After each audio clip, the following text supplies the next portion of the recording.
You know, America, the American government, state governments, local governments are being increasingly corporatized.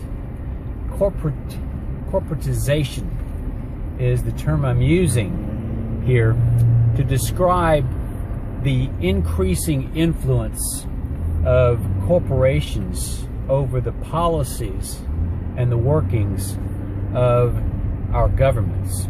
And this is not just happening in America. This is happening virtually all of the industrialized nations of the world. America, we used to be known as government of, by, and for the people. Well, increasingly, and to a very large extent at this moment, it has become of, by, and for corporations. And when the influence of corporations becomes so great over the workings of our government and the establishment of policies for the good of corporations rather than for the good of the people, then we approach a moment when that term, corporatization, becomes corporate fascism. Corporate fascism is when corporations have finally achieved the status of the dictators of policy, and the people are relegated to serving the corporations. I mean, when is the last time we had a Sherman Antitrust Act case pursued by the Justice Department? Maybe AT&T, and then they reversed all that. Look at how many major media outlets that we used to have back during the Watergate era, the early 1980s, that we had 50 or 60 major media news outlets. Now we have 6. You see, through the merger and acquisition process, all of the news that we see is being controlled by a very few number of people in 6 media outlets. Look at the number of oil companies that we used to have, and now practically every oil company has a hyphenated name, where more than one major oil company has come together and merged with another. Here recently, even OfficeMax and Office Depot are merging, and then that will undoubtedly result in another merger with Staples. So there will be one major office supply house. So you see what's happening. See that competition is decreasing noticeably with each one of these mergers and acquisitions. And this is not happening without the government's approval.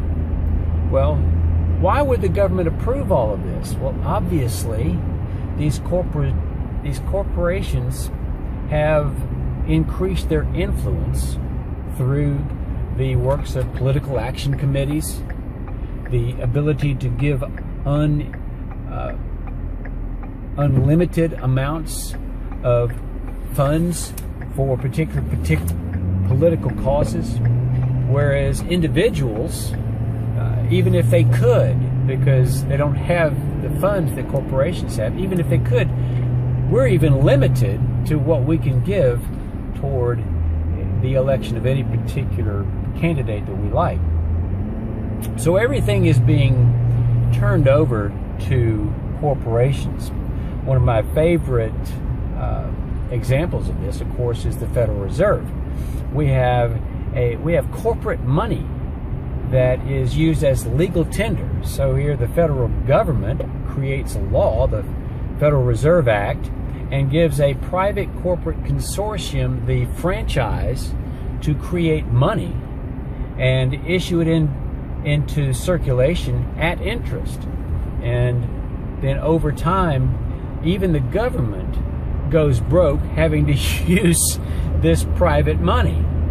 But what I was wanting to talk about today was the corporatization of education, because that's what Common Core is.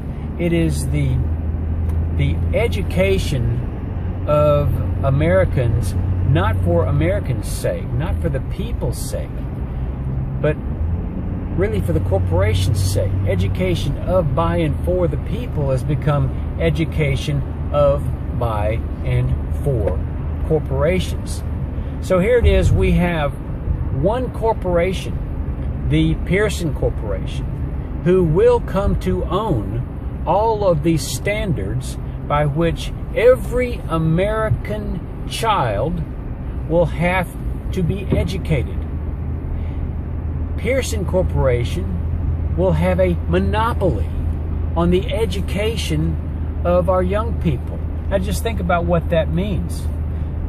One corporation will have so much power over what America's children and young adults learn. How dangerous is that? What if this corporation decides that it's within its would accrue to its benefit to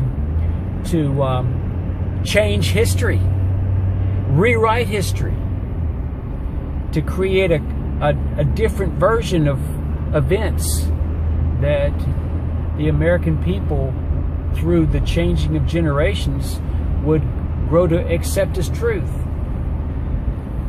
You see, it's so dangerous to have the education of young people in private hands like that.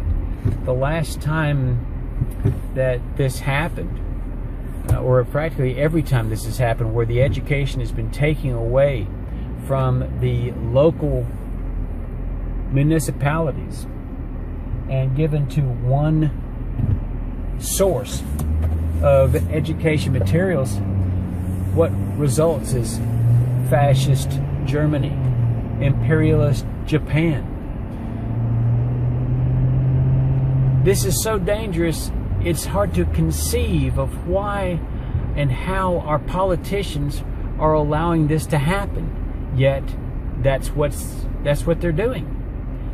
Here recently, one of these Common Core, I think it was HB 50. HB 50 is enacted by the Georgia State Legislature in the Georgia House. 172 votes to 0. Now, how does that happen? You can't get unanimous votes on anything. How on earth can we possibly have decided 172 to 0 to allow for the corporate takeover of the education of our young people? Well, the only thing I can imagine on that is that there's a lot of money that's flowing into the coffers of a lot of politicians. That's all I can imagine. It's just so foreign to me to imagine that politicians would sacrifice the education of generations, their own kids. I'm blown away. I really don't know how to explain that.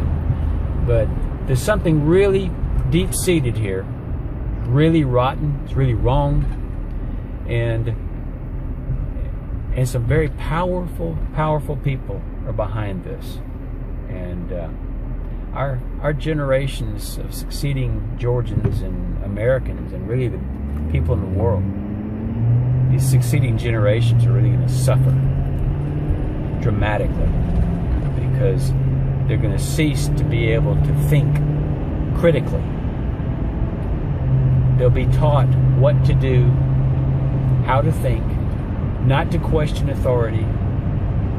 They'll be taught to do a job, to function for a modicum of a salary or an hourly rate that accrues to the benefit of the corporations. And the crazy thing about this is it doesn't really serve the corporations in the long run, because if people don't make a decent wage for the work that they do, they can't afford to buy whatever the corporations are selling to begin with. So it is really short-sighted that this is going on, but it is going on.